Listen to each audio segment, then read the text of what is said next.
Buenos días, hermanos. Pues vamos a estar tratando en esta mañana el tema de los encuentros de Jesús con Satanás y los suyos. Un tema bastante apasionante. Al mismo tiempo vamos a intentar en esta mañana de ser lo más claros, lo más concisos, pero al mismo tiempo lo más amplio posible. Así que te invito a que tomes este tiempo no solamente como una meditación bíblica, sino como parte de un estudio. Y para eso vamos a ir a la palabra, vamos a estar viendo diferentes textos, diferentes pasajes, estudiándolos de una manera sencilla, pero intentando que sean profundos, y al mismo tiempo, a mitad más o menos, vamos a escuchar un testimonio y después una parte práctica. Así que si estás sentado, tómatelo con relax. Te invito a que, como siempre recordamos o animamos, pues puedas tomar tus notas durante este tiempo, porque de verdad en esta mañana queremos que la reflexión en la palabra del Señor pues pueda ser de bendición y que pueda servir también para guía, no solamente para hoy, sino también como parte de tu vida, de tu crecimiento, de tu madurez en el Señor, y que este tema, que no es un tema que tratemos de manera habitual, pues que también pueda ser de enriquecimiento, ¿verdad? Que pueda traer paz, que pueda traer ilusión a tu vida, y que en medio de este momento pues también sea, como digo, de desafío y de enriquecimiento personal. Eso es lo que pretendemos cada domingo, hoy también, y por eso vamos a orar y vamos a pedir al Señor que nos guíe en el estudio de su palabra. Oremos juntos. Padre, gracias por este tiempo, gracias también por tu palabra. Siempre te damos gracias por ella, por cómo ella habla nuestras vidas, cómo nos desafía, cómo nos enriquece, Señor, y también cómo nos hace conscientes de la realidad del mundo en el que vivimos. Padre, gracias por tu presencia en nuestras vidas, y queremos que en esta mañana tu palabra pueda seguir siendo de utilidad para cada uno de nosotros, allí donde estemos, Señor, que seamos desafiados, que seamos enriquecidos por ella. Gracias por la presencia de tu Espíritu Santo en nosotros, que trae pues a nosotros el entendimiento preciso a través del estudio de tu palabra, y queremos, Señor, también que nos guíes en esta mañana, especialmente a mí también, que me ayudes a desarrollar este tema con claridad, y que, Señor, podamos seguir aprendiendo mutuamente los unos de los otros. Gracias por todo, Señor, y te lo doy, te lo pido en el nombre de Jesús. Amén. Amén. Muy bien, os invito a que vayáis al Evangelio de Lucas, al capítulo 4. Es el primer pasaje que vamos a estar meditando, el primer texto, y nos va a servir como guía para desarrollar una primera parte. Después vamos a seguir avanzando en el capítulo 4 y al final, como digo, veremos algunas cuestiones prácticas. Capítulo 4 de Lucas, vamos a ver ese momento del comienzo del ministerio de Jesús, y justo al principio una parte donde Jesús es tentado, y eso nos va a ayudar a meditar acerca de la identidad del tentador, y después vamos a ver las tentaciones. Pero comienza el capítulo 4 de Lucas diciendo que Jesús, lleno del Espíritu Santo, volvió del Jordán y fue llevado por el Espíritu al desierto, y por 40 días era tentado por el diablo. Vamos a parar aquí para hablar acerca de la identidad del tentador, porque este encuentro, que como digo Jesús tuvo al principio de su ministerio con el diablo, lo primero que me gustaría que pudiéramos pensar es que esa realidad de que Jesús aparece aquí justo después de ser bautizado, y dice que fue lleno del Espíritu Santo. Y me gustaría pararme aquí, ¿verdad? La presencia del Espíritu Santo en la vida de Jesús es enfatizada en el bautismo, en Lucas, en el capítulo 3, versículos 21 y 22. Se nos dice que ahí descendió el Espíritu Santo sobre él, ¿verdad? Y después, ahora se nos dice que él, lleno del Espíritu Santo, fue llevado por el Espíritu al desierto. La palabra de Dios nos recuerda en 2 de Timoteo 1:17 que estar lleno del Espíritu Santo, ese Espíritu que nos es dado de poder, de amor y de dominio propio. Así que es importante tener esa descripción del Espíritu Santo delante, porque es eso lo que va a ser desafiado precisamente en estas tentaciones en el desierto. El dominio propio, el poder y el amor de Jesús por las personas. Es el Espíritu quien impulsa, quien lleva a Jesús al desierto. Para estar un tiempo prolongado de encuentro con el Padre, ya lo vimos la semana pasada, ¿verdad? Pero ese tiempo evidentemente va a estar marcado por la insistencia del diablo en tentarle. Aquí se va a ejemplificar esa primera lucha espiritual que Jesús tiene en su ministerio. La primera y la más importante, porque va a marcar de manera drástica y decisiva el impacto del ministerio y de la vida de Jesús en los próximos años. Así que, importante, Jesús, después de ser bautizado, lleno del Espíritu Santo, es guiado por el Espíritu a este tiempo de encuentro con el Padre, y Satanás va a utilizar estos 40 días de manera constante para tentar a Jesús. No es solamente las tres palabras o las tres frases que vamos a ver, sino que se nos muestra que fue un tiempo de prueba continuado. Ahora, ¿quién es el tentador? Pues queda claro que el Padre no es el tentador, queda claro que el Espíritu Santo no es el tentador, el diablo, Satanás, es el tentador. Satanás en hebreo viene de Satán y significa adversario, y la acepción en griego diabolos, en griego que es diablo, calumniador o acusador. En otros lugares de las Escrituras se le define como el príncipe de los demonios o Belcebú en Marcos capítulo 3 y versículo 22, padre de toda mentira en Juan capítulo 8, el maligno en Mateo 6 en la oración, recordad, no nos metas en tentación y líbranos del maligno, del mal, en el Padre Nuestro. Además, Satanás no está solo, aquí está solo, pero después le vamos a ver acompañado. Esos son los encuentros de Jesús con los suyos de Satanás, ¿verdad? Sus ayudantes, sus demonios, como se habla en Mateo 8:11, o espíritus inmundos en Marcos 1:23. Hay más apelativos en las Escrituras, pero ahora no vamos a entrar en todos porque sería demasiado extenso. Pero que ellos aparezcan en escena son una muestra clara y evidente del poder, de la presencia y de la persistencia del pecado en la historia de la humanidad. Ahora, ¿cuál es el objetivo? ¿Cuál es el objetivo del tentador, de Satanás?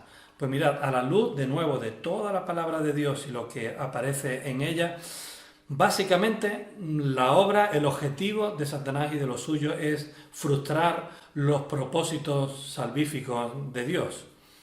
¿Cómo lo hace? Pues en primer lugar manteniendo a las personas que no creen en Dios en esa ceguera espiritual de la cual la palabra nos habla, ¿vale? Él es el entenebrecimiento de la mente de las personas que aparece en Romanos. En segundo lugar, pues tentando y poniendo tropiezo sobre los hijos de Dios. La palabra de Dios nos alerta acerca de las asechanzas, los dardos de fuego, las artimañas del error. Después hablaremos de eso. Pero en tercer lugar, procurando que la vida de las personas sean lo más degeneradas y denigrantes posibles. La presencia de los espíritus inmundos en las personas, vamos a ver que trastocan la identidad, la voluntad de las personas y que les sumerge en una situación, ¿verdad?, totalmente degenerada y denigrante para la propia persona. Ya hemos visto algunos encuentros de Jesús donde Jesús restaura a las personas de esa situación, y ahora después vamos a leer. Algunas personas se preguntan, bueno, ¿cuál es el origen de Satanás? El origen del tentador, no solamente quién es y qué hace, sino ¿cuál es el origen? Pues mira, la palabra de Dios sugiere en algunos versículos, en algunos lugares, que Satanás es un ángel caído. Se habla de ello en 2 de Pedro, capítulo 2 y versículo 4, en Judas, versículo 6, en 2 de Corintios, capítulo 11 y versículo 14, en Isaías también capítulo 14, versículos 12 en adelante, y en Ezequiel capítulo 28. Pero le vemos actuando sobre todo en la caída del hombre en Génesis capítulo 3, ¿verdad? La intención de su actuación fue someter sobre todas las cosas al ser humano a la esclavitud del pecado, esa rebeldía contra Dios. Y en nuestro mundo, hoy en día, de manera más clara y evidente, vemos cómo eso afecta a las relaciones humanas, a las relaciones del ser humano entre ellos, las relaciones con la naturaleza, la animadversión más clara y evidente contra Dios en el ser humano hoy en día, la decadencia moral y espiritual en la que nos movemos y que algunos mal llaman progresismo. Ahí se ve de manera clara y evidente cuál es la obra de Satanás: apartar al ser humano, alejarle de Dios. Y eso es importante que lo tengamos en cuenta en nuestros días. Pero vamos a volver ahora al pasaje de Lucas. Hemos hablado de quién es el tentador, hemos dejado claro la identidad, los comienzos, quién es el tentador, cuáles son sus propósitos, y ahora vamos a ir a los versículos 3 en adelante para hablar acerca de las tentaciones específicas que lanzó Satanás contra Jesús. El versículo 2 continúa diciendo que no comió nada en aquellos días pasados los cuales tuvo hambre. Entonces el diablo le dijo: si eres hijo de Dios, di a esta piedra que se convierta en pan. Y Jesús respondiéndole le dijo: escrito está, no solo de pan vivirá el hombre, sino de toda palabra de Dios. Para mí es importante resaltar algo que puede parecer muy obvio, pero que no lo es tanto. Y es que estas tentaciones que vamos a ver, estas tres en concreto, van directamente dirigidas a Jesús.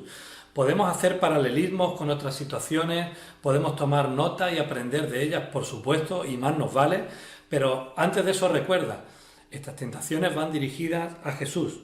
No son una parábola, no son una lección espiritualizada de un encuentro que Jesús tuvo en algún lugar, no es algo ficticio, no es un teatro ni es una representación. Satanás estuvo tentando a Jesús duramente durante estos 40 días, pero eso no ocurre solamente aquí, ocurriría sobre el resto de su vida, ¿verdad? De hecho, el versículo 13, que al final volveremos a mencionar, nos dice que él se apartó de él por un tiempo, es decir, que continuó tentándole después, para intentar destruir, como hemos dicho, esa relación con Dios, esa relación que él tendría para mostrar los verdaderos valores del reino de Dios, para influir negativamente en su misión y para intentar que Jesús acabara desobedeciendo al Padre, nada más y nada menos. Así que esta primera tentación, que podemos titularla, ¿verdad?, desconfiar de la provisión y de los cuidados de Dios, va dirigida a Jesús. Y Jesús vemos que fue tentado a alterar esa condición humana propia en beneficio propio. La frase "si eres hijo de Dios" es intencional, es provocadora, está siendo un desafío, una incitación a ver si Jesús es capaz de defenderse, ¿verdad?, cuestionando de manera malintencionada eso que Dios le dijo en el bautismo: si tú eres mi hijo amado, en quien tengo complacencia. Jesús no tiene necesidad de defenderse, no tiene necesidad de entrar al trapo en ese desafío, ¿verdad? Satanás sabe perfectamente quién es, le conocía muy bien. Y Jesús le recuerda que, al igual que experimentó el pueblo de Israel en el desierto, él también podía depender de la protección, la ayuda, la provisión y los cuidados de Dios. Así que usar su posición y poder para hacer más llevadera su humanidad no estaba en los planes de Jesús, no era parte del camino que tenía que emprender. La segunda tentación va a ir dirigida a que Jesús abandone la lealtad al Padre a cambio de poder, me pregunto yo. Fijaos las palabras, versículo 5. Y le llevó el diablo a un alto monte y le mostró por un momento todos los reinos de la tierra. Y le dijo el diablo: a ti te daré toda la potestad y toda la gloria de ellos, porque a mí me ha sido entregada y a quien yo quiero la doy. Si tú postrado me adorares, todos serán tuyos. Y respondiendo Jesús le dijo: vete de mí, Satanás, porque escrito está: al Señor tu Dios adorarás y a Él solo servirás. Quedamos en el versículo 8. Yo me pregunto, ¿poder? Pero ¿quién le ha entregado algo a Satanás? Es cierto que Satanás posee cierto poder y autoridad. Lo vemos en el Evangelio de Juan, en el capítulo 12, en el 14, en el 16, en 2 de Corintios 4, en Efesios 2, versículo 2. Pero aquí, de nuevo, Satanás está haciendo gala de sus aires de grandeza y de sus mentiras malintencionadas. En el libro de Job vemos justo al principio que Satanás tiene que pedirle permiso a Dios para atacar a su hijo y que es Dios quien pone los límites de su actuación. Al final del Evangelio de Lucas, en el capítulo 22 y versículo 31, Jesús le dijo a Pedro: Simón, Simón, he aquí Satanás os ha pedido para zarandearos como a trigo. Es decir, Satanás tiene un cierto poder conferido, pero Dios, después lo vamos a ver, es quien tiene todo el poder y quien puede marcar sus límites de actuación. Así que Satanás está usando una doble verdad o está haciendo más grande una realidad de lo que es. Jesús, sin embargo, le recuerda varias cosas. En primer lugar, que Dios es el único digno de ser adorado y servido. Con su respuesta está apuntando a Éxodo 20 y también a Deuteronomio 6. Satanás le propone una alianza a Jesús. Jesús es tentado a evitar el rechazo, el sufrimiento y las dificultades del camino que su misión como Mesías tendría él mismo que enfrentar para conseguir un acceso rápido al poder. Pero es que Jesús, con la respuesta que le da, va a dejarle muy claro que su camino no tenía que ver con un poder tiránico, sino que tenía que ver con servicio. La adoración viene acompañada de servicio. Jesús cambió la aparente gloria y esplendor de los reinos por los caminos de Galilea, por el polvo. Jesús cambió el concepto de servidme a mí, darme vuestras vidas, que ese es el concepto de poder que tiene Satanás, por he venido para servir y para dar mi vida en rescate por muchos. Jesús cambió, está por encima, está por debajo, lavando los pies de sus discípulos. Jesús cambió la separación del hombre, ¿verdad? Estar por encima de, para cenar con ellos en un momento de intimidad, estando cerca de las personas, con los publicanos y pecadores. Jesús cambió la ostentación por la misericordia. Jesús cambió un caballo y un cortejo imperial por un pollino y la gente del pueblo. Eso es lo que Jesús acabará demostrando durante su ministerio y eso es lo que estaba en juego aquí en esta tentación. Pero gracias a la obediencia y al futuro sacrificio de Jesús, Él acabará demostrando en la resurrección que ahí realmente estaba el poder de Dios, Él tiene todo el poder y ese poder le fue conferido, esa autoridad le sería conferida por Dios sobre los cielos y la tierra. Eso le dijo Jesús a sus discípulos en Mateo 28, ¿verdad? Toda potestad me es dada en los cielos y la tierra. Por tanto, vosotros podéis ir y hacer discípulos. La tercera tentación tiene que ver con el espectáculo y el milagreo. Y la vamos a ver en Lucas 4, los versículos 9 en adelante. Y le llevó a Jerusalén y le puso sobre el pináculo del templo y le dijo: si eres hijo de Dios, échate de aquí abajo, porque escrito está: a sus ángeles mandará cerca de ti que te guarden, y en las manos te sostendrá, para que no tropieces con tu pie en piedra. Respondiendo, Jesús le dijo: dicho está, no tentarás al Señor tu Dios. Como he dicho anteriormente, la tentación, y esta en específico, va a ser una constante durante el ministerio de Jesús, pues refleja ese pensamiento que el judaísmo tenía acerca de quién tenía que ser el Mesías. Recordad que continuamente a Jesús, e incluso después de haber hecho algunos milagros, le dijeron: mándanos señal del cielo, o haznos una demostración espectacular de tu poder. Lo vemos en Marcos capítulo 8, versículo 11, en Lucas 11, en Mateo 16. Y aquí Satanás está incitando de nuevo, de manera malintencionada y fuera de contexto, ahora usando lo que Jesús ya había usado antes, la Escritura. Y aquí pues está mencionando el Salmo capítulo 91, un salmo sobre el que ya hemos predicado anteriormente, y un salmo que nos encanta, ¿verdad? Pero cuidado con esto, porque Satanás está sacando textos fuera de contexto y está usando de nuevo las mismas artimañas que usó en Génesis capítulo 3 con Adán y con Eva. Con que Dios ha dicho, ¿verdad? ¿Recordáis? Aquí a Jesús poco menos que le está diciendo, haz el loco, juega con tu vida, total. Si Dios dice que Él te va a proteger, y cuidado, porque algunas veces de broma, y para traerlo también a nuestras vidas hoy en día, alguna vez de broma a alguien le he dicho, cuidado que los ángeles del Señor se bajen del coche cuando la aguja pasa de los 120 kilómetros por hora, del coche o de la moto. Creo que entendéis la imagen, ¿verdad? Deuteronomio 6:16. No tentarás al Señor tu Dios. Cuidado con el uso que haces de las Escrituras y con que estamos por encima de todo y Dios nos guarda de cualquier situación. Cuidado porque hay una responsabilidad que nosotros tenemos también, ¿verdad? Y aquí Jesús está hablando acerca de eso. No tientes al Señor tu Dios de cualquier manera, usando de una manera fuera de contexto las Escrituras. Jesús vino a hacer algo que era mucho más profundo que deslumbrar al pueblo, haciendo ostentación de milagros, ¿no? Bajando de ahí del pináculo del templo, haciendo ostentación de poder. No es ese el camino, al contrario, Jesús no vino a deslumbrar, vino a alumbrar el corazón de las personas. Satanás y su visión tiránica del mundo y de las personas solamente producen esclavitud. Sin embargo, Jesús vino a traer libertad.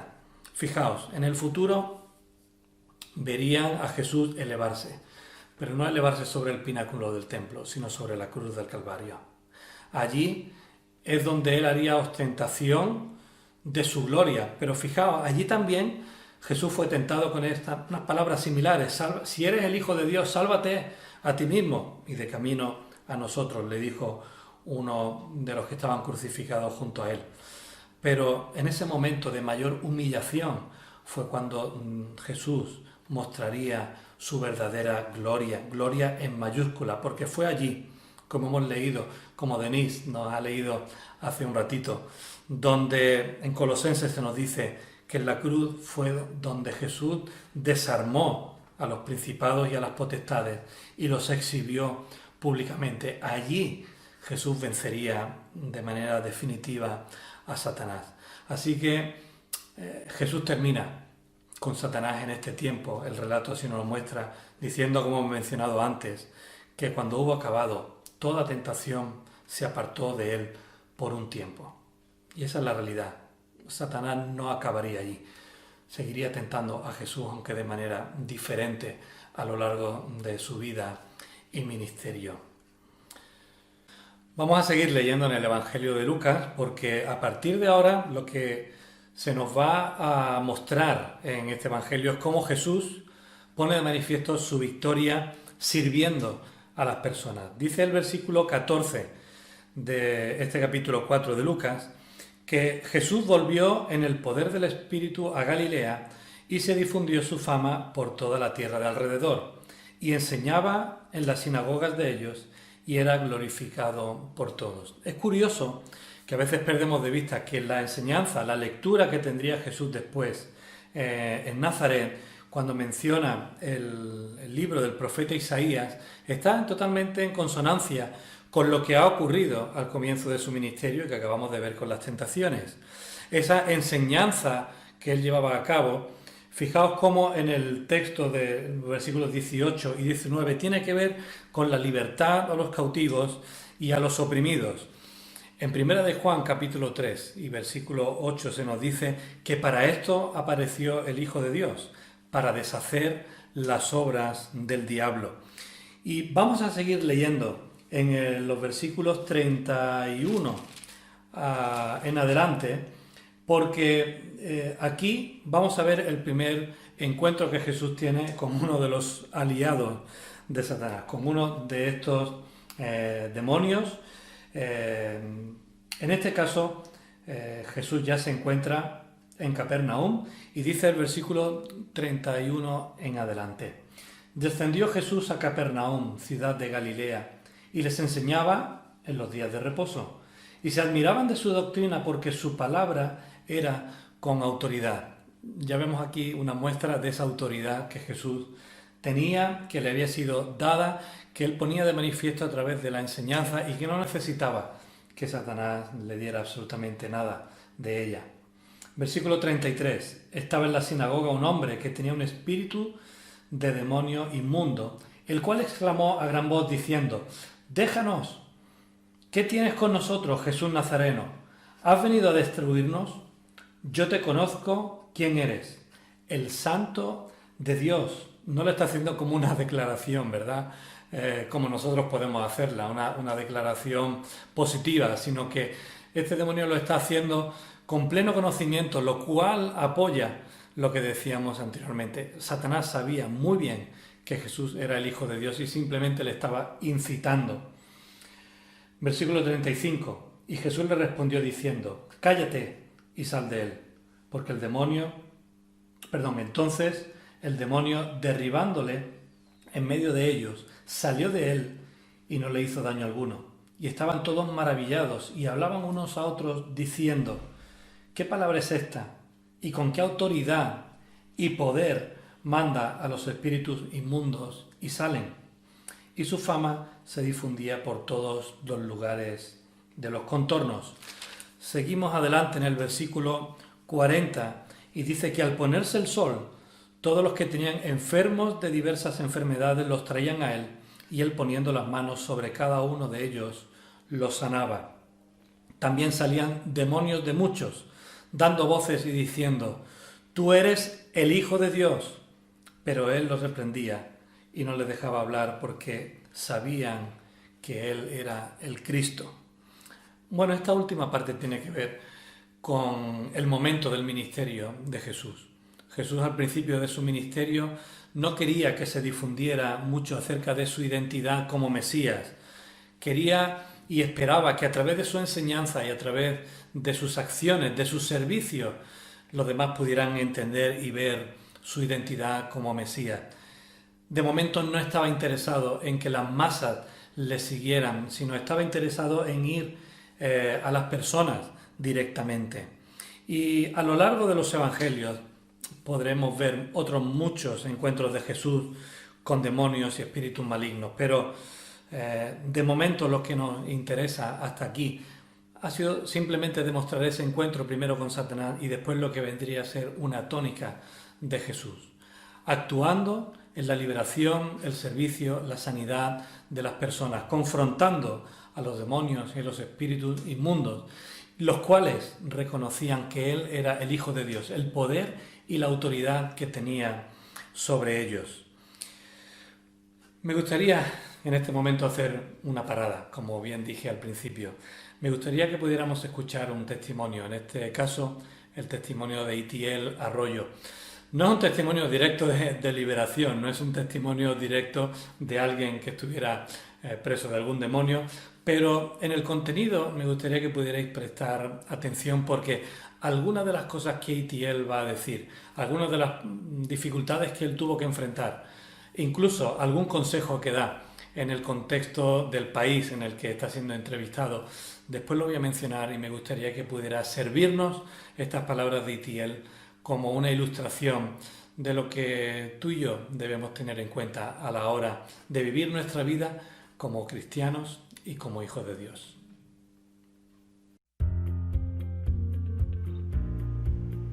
Bueno, estamos aquí con Itiel Arroyo, un español, predicador. ¿Por qué terminó usted predicando si su carrera es otra? Cuéntenos. Bueno, yo estudié ingeniería informática, sobre todo porque en España mi mamá siempre me había enseñado que si alguien te va a escuchar, tienes que tener una profesión y demostrar que eres un estudiante y trabajador. Y yo me tomé eso muy en serio, pero no podía negar que siempre en mi corazón tenía ese llamado que Jesús me hizo cuando era adolescente. Entonces fue desde la adolescencia que Dios lo llamó. Sí, yo recuerdo que en campamentos de verano, con 14, 15 años, yo empecé a escuchar ese susurro en mi corazón de Jesús diciéndome: yo quiero que me sigas, yo quiero que leas y estudies mi palabra, porque un día vas a enseñársela a otros. ¿Pero usted nació en un hogar cristiano, toda su vida fue cristiano o tuvo un día en el cual tuvo un encuentro con Jesús? Yo he crecido en una familia cristiana, Sí, sí. entonces me sabía todas las mañas de hijo de cristiano, sabía lo que mis papás querían escuchar, sabía cómo hablar, sabía cómo actuar, pero obviamente fue, yo recuerdo en un evento juvenil con 14, 15 años, que experimenté un encuentro con el Espíritu Santo y fui bautizado con el Espíritu Santo y eso me cambió la vida. Y fue en ese encuentro, según lo que vimos en la predicación de hoy, en donde Dios lo llamó a usted siendo una persona que no tenía nada digno, digamos, del llamado de Jesús. No tendríamos tiempo para contaros lo desastre que yo era. Sí. Crecí en una familia cristiana, pero experimenté todo tipo de desafíos en mi vida, pues con adicción a la pornografía durante muchos años en mi adolescencia, con algunos problemas en mi casa, con mi papá, situaciones en el colegio. Yo era un chico muy acomplejado y lo sorprendente es que Dios me llamó siendo así. Ahora, ¿por qué un cristiano termina siendo adicto a la pornografía? Bueno, al final vivimos, aunque mis padres crearon un ambiente de protección, es cierto que yo abrí ciertas puertas en mi vida, sobre todo con ciertas amistades y ciertas recomendaciones que esas amistades me hicieron. Y cuando se trata de algo tan adictivo como la pornografía, basta que la pruebes una vez para querer más y después querer más. Y puedes entrar en un bucle destructivo que te va destruyendo la mente y el corazón. Y este asunto de cómo Dios me liberó, quizá es una de las cosas que siempre agradeceré a Pero Jesús. quiero precisamente preguntar ahí rápidamente, ¿cómo fue esa liberación? No fue algo instantáneo en un momento. De hecho, durante muchos años, tristemente, conviví con un fuerte sentido de culpa en mi vida, porque yo sabía la verdad, intentaba vencerlo con mis propias fuerzas, salía a los llamados y lloraba y decía, esta va a ser la última vez, pero por alguna razón aguantaba un tiempo y luego volvía a lo mismo. Pero descubrí un poder con el tiempo que me transformó, que es el poder de la gracia de Dios. Sí. Descubrí que no se trataba de que yo hiciese el esfuerzo de dejar mi adicción, sino que debía concentrarme en la presencia de Dios en mi vida. Descubrir que incluso después de cometer un error podía volver a los pies de Jesús y recibir su amor. Y algo increíble pasó, que cuanto más me llené de esa presencia, de esa gracia, por alguna razón mi necesidad de consumir lo otro fue desapareciendo. Y un día me di cuenta de que ya no lo necesitaba más. Wow, o sea que fue buscar la llenura de Dios y eso sacó lo otro. La gente se piensa que para vencer algo como que tienes que luchar contra esa cosa y concentrarte en contra de esa cosa. Yo he descubierto que la mejor guerra es concentrarte no tanto en tu pecado, sino en Dios. Cuanto más te concentras en Él y quién es Él y buscas su presencia, te va transformando. Y yo lo veo como un vaso, ¿no? Cuando eres lleno, si es un vaso que tiene mugre, si la presencia de Dios cae sobre ese vaso, la mugre al final termina por salir. Y esa fue mi historia, fue muy progresivo, pero Dios puede liberarte de cualquier cosa. Ahora, Itiel va a muchas conferencias, congresos de hombres, de iglesias, pero creo que el llamado principal son los jóvenes, ¿o no? Sí, Dios nos llamó a mi esposa y a mí Sí. con una palabra, pasión, pasión por Jesús, y que debíamos encender pasión por Jesús en el corazón de esta generación de los jóvenes. Y muchas veces me preguntan, bueno, Itiel, ¿y por qué te dedicas tanto a los jóvenes y vas a campamentos y a eventos? Yo siempre les digo, porque en un campamento, en un evento, a través de un pastor de jóvenes, yo estoy aquí. Porque en esos eventos y a través de esas personas que tomaron un tiempo conmigo, yo conocí a Jesús. Y si la vida de un joven pudo ser transformada, y yo creo que merece la pena invertir en la vida de los adolescentes. Ahora, aunque es español, se la pasa en Latinoamérica. ¿Cómo ve usted la juventud en Latinoamérica? Bueno, la juventud en Latinoamérica para mí me parece muy apasionada. Yo disfruto muchísimo siempre que que viajo a Latinoamérica. Y no es por nada, pero la gente de Colombia especialmente son gente llena de pasión. Y por otra parte, lo que veo que se necesita es añadir a esa pasión fundamento. Que la juventud latinoamericana no base su fe en experiencias que son importantes, pero que la palabra de Dios sea algo de lo que se alimenten constantemente, que estudien la Biblia, que aprendan doctrina y que se creen fundamentos de su fe, porque nuestra fe tiene una razón, y para resistir en un mundo como este se necesita tener la fe asentada sobre fundamentos. Digo esto porque algunos latinos que llegaron por motivo de trabajo a España, cuando se vieron expuestos a un ambiente, el ambiente europeo, que presiona mucho con argumentaciones, razón, la lógica, muchos abandonaron su fe. Quizá porque su fe se basaba en el disfrutar de una atmósfera, porque aquí hay atmósferas impresionantes. Yo estaba hoy disfrutando en la reunión y digo, es que Dios mismo está aquí. Pero sí que debemos pasar a otro nivel, no solo vivir de esa atmósfera, sino desarrollar una fe profunda a través del estudio de la palabra. ¿Usted cuánto tiempo lleva casado con Damaris? 8 años. 8 años. 8 años. Y en 8 años han estado tratando de tener un bebé y finalmente se dio ese milagro. Cuéntenos. Bueno, estoy muy feliz porque ahora, bueno, voy a decir esto casi en primicia. Estamos embarazados de 3 meses. Wow, después de mucho tiempo esperando. Teníamos ciertas dificultades y llevábamos años pues deseando ser papás. Sí. Y no fue fácil, experimentamos algunas pérdidas y tuvimos que descubrir a Dios en medio de los desiertos de la vida, porque a los cristianos también nos pasan cosas malas, vivimos en un mundo caído. A veces uno piensa, no, pero si eres predicador y sirves a Dios, eres un ministro, Dios te tiene que librar de toda clase de mal. Yo lo que me he dado cuenta es que a través de estas experiencias Dios cincela a Jesús en nuestro corazón.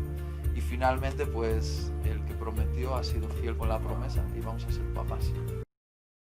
Espero que, al igual que para mí, este testimonio de nuestro hermano Itiel haya sido de inspiración, de guía, de enriquecimiento personal, también de desafío, porque algunas de las cuestiones que él menciona tienen que ver con cómo tú y yo enfrentamos o deberíamos enfrentar, al igual que él hizo, pues sus dificultades como hijo de Dios, sus tentaciones, aquellas cosas que estaban apartándole de los caminos del Señor y poniendo una traba en medio de su vida. Por eso en esta última parte, como he dicho al principio, que quiero ser práctico. Quiero responder a 2 preguntas que me parecen importantes, cruciales e interesantes, que podamos hablar sobre ellas, responderlas y después al final hacer una llamada de atención. Una llamada de atención tanto a ti que nos estás escuchando, si eres creyente, si eres cristiano, como si no lo eres. Porque, como he dicho al principio, la intención de Satanás como opositor a los planes de Dios es el de destrozar nuestras vidas de una manera clara y evidente, independientemente de que seas hijo de Dios o no. Pero vamos por partes. Vamos a la primera pregunta. ¿Puede un hijo de Dios ser poseído por un espíritu maligno? No sé si alguna vez te lo has preguntado. Si es así, espero poder responder a esta pregunta. Si nunca te lo has preguntado, pues espero de que te pueda servir también como enseñanza. ¿Puede un hijo de Dios ser poseído por un espíritu maligno? No es algo que aparezca en el pasaje que hemos estado trabajando directamente, pero en el Evangelio de Lucas, en el capítulo 11, los versículos 21 al 23, Jesús habla acerca de un espíritu maligno que puede entrar en una casa que se encuentra vacía. Pero si esa casa pertenece a alguien más fuerte, dice Jesús, entonces no puede hacer absolutamente nada. El simbolismo es claro en la disertación que Jesús está teniendo con aquellos que le están escuchando. Satanás es fuerte, es un hombre fuerte, como se menciona literalmente, pero si hay alguien más fuerte que él que viene, le echa de casa, le despoja. Primera de Corintios 6, 19 dice que los hijos de Dios, aquellas personas que hemos entregado a Cristo en fe y en arrepentimiento nuestras vidas, que le hemos dado las riendas de nuestra vida presente y futura, dice Primera de Corintios que somos templo del Espíritu Santo, es decir, Dios envía su Espíritu y habita en nosotros. Así que ese Espíritu Santo, un espíritu que hemos mencionado al principio, que es un espíritu de poder, de amor y de dominio propio, no da cabida a que nadie más pueda entrar en su vida. Primera de Juan, capítulo 4 y versículo 4 dice que es mayor el que está en nosotros que el que está en el mundo. Por lo tanto, la respuesta a esta pregunta es rotundamente no. No puede un hijo de Dios ser poseído por un espíritu maligno. Allí donde está Dios, la oscuridad huye. Allí donde está Dios, los espíritus inmundos huyen. Así que si es tu caso, puedes vivir tranquilo de que un espíritu inmundo no puede entrar en tu vida si tú eres un verdadero hijo de Dios. La segunda pregunta es consecuencia de la primera. ¿Puede entonces un hijo de Dios ser influenciado, tentado, seducido o engañado por Satanás? Pues perfectamente. De hecho, ya hemos dicho al principio que los planes favoritos de Dios, de Satanás en este mundo es ir en contra de la obra de Dios, hacer que los hijos de Dios caigan, tropiecen, incluso que como Él intentó con Jesús, podamos renegar de nuestra fe y de nuestra fidelidad a Él. Esa es su actividad favorita.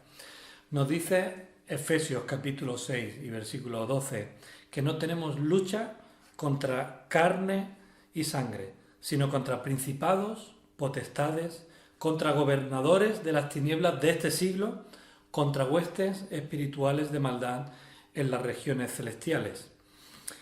¿Por qué menciono este texto sobre el que ya hemos meditado a lo largo de este año? Pues lo menciono porque hay una cuestión que me gustaría que tuviéramos en cuenta, y es que el enemigo está organizado. Satanás cuenta con un ejército perfectamente organizado. Así que una recomendación que te doy: no juegues a ser cristiano porque él no juega a ser diablo. Su actividad va a ser intentar hacer caer a los hijos de Dios, como he dicho antes, a renegar de nuestra fe. Así que vea el pasaje de Efesios 12, o si tienes ocasión, repasa las predicaciones de los últimos meses, porque hemos hablado acerca de este tema. De hecho, el texto de Efesios 12 fue uno de los que estuvimos meditando hace algunos meses. Prepárate, eso es lo que dice Pablo a los Efesios. ¿Estás preparados? Como consecuencia de saber que tenemos un enemigo bien organizado, cuyos planes son intentar de hacernos caer, tenemos que fortalecernos en el Señor y usar las armas defensivas y de ataque que Él ha previsto para cada uno de nosotros, porque podemos ser influenciados, podemos ser tentados, podemos ser seducidos y podemos ser engañados por Satanás. ¿De qué manera? Pues esta es la última parte que me gustaría mencionar, porque hay toda una serie de sutilezas que Satanás utiliza hoy en día para confundir al ser humano y atacar a los hijos de Dios. Recuerda que hemos dicho que Él busca hacer que nuestras vidas como seres humanos, como personas, sean lo más degeneradas y denigrantes posibles. Él quiere destruirnos. Y fijaos, la primera cosa que Él utiliza es algo muy sutil. Satanás no existe. El desconocimiento. La mayor parte de las personas hoy en día pueden llegar a creer en la existencia de Dios. Pero hoy en día la idea del infierno, la idea de Satanás, está mitificada. Eso es un relato que, bueno, eso no tiene mucho que ver, eso es todo un cuento, eso es todo un rollo. Y fijaos que eso es algo que Satanás utiliza. Porque el hecho de que tú, que estás escuchándome, puedas no creer o puedas creer que Satanás no existe, eso no significa que él no actúe. Si además incluso él puede conseguir que le echen la culpa a Dios de todo lo malo que ocurre en el mundo, y eso es algo que muchas personas han podido decirnos a lo largo de nuestra experiencia, de nuestra vida como cristianos. Si Dios existe, ¿por qué pasan estas cosas malas en el mundo? Si Dios existe, ¿por qué permite que esto y aquello ocurra? Si Satanás puede entretenerte haciendo que le eches la culpa a Dios de todo lo que Él hace, eso es lo mejor que puede ocurrir en tu vida desde su punto de vista. Esa es la primera sutileza que Él utiliza. Pensar, hacerte pensar que Él no existe y que además le puedas echar la culpa a Dios. En segundo lugar, me gustaría hablar de nuestro mundo paralelo. Yo utilizo lo de mundo paralelo siempre entre comillas, pero es una realidad. Mira, Internet ha marcado un antes y un después en la historia de la humanidad. Permite realizar operaciones a miles de kilómetros de distancia, a corazón abierto. Una persona cirujano puede estar en cualquier país del mundo y el paciente estar en otro y a través de Internet poder realizar esa operación. Nos permite comunicarnos, nos permite incluso pues, que estemos manteniendo nuestras actividades de una forma diferente, aun y a pesar de las limitaciones que tenemos a causa de esta pandemia. Podemos estar a cientos o miles de kilómetros de distancia y eso es algo bueno, ni mucho menos voy a hablar de Internet en términos negativos. Pero cuidado, porque también está siendo el caldo de cultivo que Satanás utilice para torpedear la obra del Espíritu Santo en sus hijos, para arruinar la vida de muchas personas. Hablo de redes sociales, hablo de juegos de azar, hablo de videojuegos, de tener accesibilidad ilimitada e instantánea a todo tipo de contenidos y además sin filtros. ¿Cuántas personas y cuántas familias están siendo arruinadas por problemas que antes había que buscarlos y ahora están tan accesibles en Internet? Hace unos cuantos días se publicaba en un periódico local aquí en Zaragoza una imagen y una chica de nuestro grupo de jóvenes la compartía y es esta que podéis ver ahora mismo aquí junto a mí. Los 7 pecados digitales. Bueno, es un eco de los 7 pecados capitales, algo que os invito a que podáis ir también y buscar información. La primera referencia que se hace a los pecados capitales tiene que ver con Santo Tomás de Aquino. En principio eran 8 y no 7 y después se redujeron y lo de capitales no tiene que ver con que sean pecados imperdonables, tiene que ver con que son pecados que están fuertemente arraigados al carácter del ser humano. Y bueno, sabéis que ahí se menciona la pereza, la gula, la envidia, la ira, la avaricia, la lujuria y la soberbia. Y me gusta esta imagen porque vincula cada uno de esos pecados a cosas que están muy presentes en el mundo digital, ¿verdad? Toda una serie de redes sociales, toda una serie de lugares donde se está dando cabida a eso. Y bueno, no quiero decir tampoco que todas esas redes sociales que se mencionan sean malas, porque algunas las utilizamos, pero cuidado. Cuidado porque, como digo, están siendo el caldo de cultivo para distraer al pueblo de Dios, para distraernos de nuestro propósito, para hacer que nuestras vidas estén enfrascadas en toda una serie de cosas y que no nos damos a veces cuenta de cuánto daño nos pueden estar haciendo en nuestro día a día, hasta qué punto podemos estar cayendo en una serie de contradicciones en nuestra vida, podemos estar desagradando a Dios no solamente con pereza, gula, envidia, ira, avaricia, lujuria o soberbia, sino qué uso le estamos dando a toda esa serie de cosas. En tercer lugar, cuidado también porque el arte, el cine, la música pueden ser también una puerta de entrada para la tentación, para el despiste o incluso en personas que no son creyentes, para dejar, como digo, una puerta entreabierta y que Satanás pueda entrar y hacer daño ahí. Mirad, las películas de terror, cierto tipo de novelas, varios tipos de estilos musicales están siendo esa puerta de entrada para la destrucción de las personas y las familias. La palabra de Dios nos llama a que lo examinemos todo y a que retengamos lo bueno. Es decir, eso significa que lo que creamos que no es bueno, que lo desechemos, que no lo retengamos, que le demos de lado. Y cuidado porque el enemigo es sutil y está causando daño y mucho daño a muchas personas a través de películas de un cierto tipo, de música de un cierto estilo, que cuando la escuchas, cuando la ves, lo único que ponen de manifiesto es estilos de vida y pensamientos totalmente apartados de Dios y más centrados en la obra de Satanás. En cuarto lugar, y voy a terminar con esto, evidentemente tenemos que tener cuidado también con ciertas filosofías y movimientos religiosos. Mira, vivimos días donde lo novedoso sigue siendo tan atrayente como siempre y el enemigo lo sabe. De hecho, la misma palabra de Dios, Pablo dijo a los Corintios en su segunda carta, en el capítulo 11 y versículo 14, que el mismo Satanás se disfraza como ángel de luz. Y él tiene engañadas a muchas personas a través de prácticas como el reiki, el esoterismo, el tarot, el horóscopo, la astrología, el curanderismo, la santería, pensando las personas que porque hay un santito tal, una estampita de Jesús o cualquier otra cosa, eso ya son prácticas que se pueden permitir. Y hermanos, eso está totalmente apartado de todo lo que Dios enseña en su palabra. Por eso, queridos hermanos y amigos, cuanto más cerca y más llenos estamos del Espíritu Santo, menos hemos de tener miedo de Satanás y más discernimiento vamos a adquirir acerca de lo que nos conviene y de los peligros que entrañan cierto tipo de cosas, tanto a corto como a largo plazo.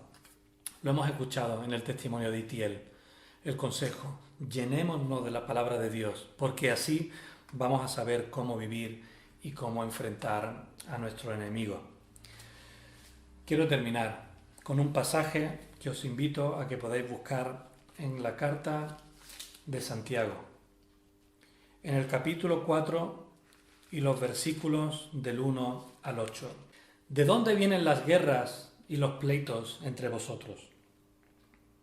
¿No es de vuestras pasiones, las cuales combaten en vuestros miembros?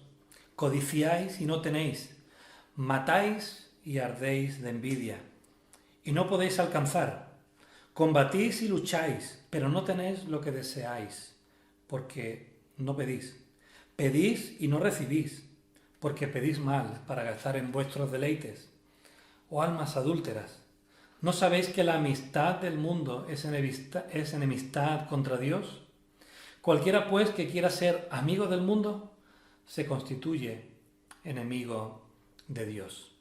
Aquí Santiago está haciendo una llamada de atención a los hijos de Dios, pero también a todos, a todas las personas del mundo, de que todo aquello que no viene de Dios no es de Él y que tenemos que tener cuidado con nuestras vidas.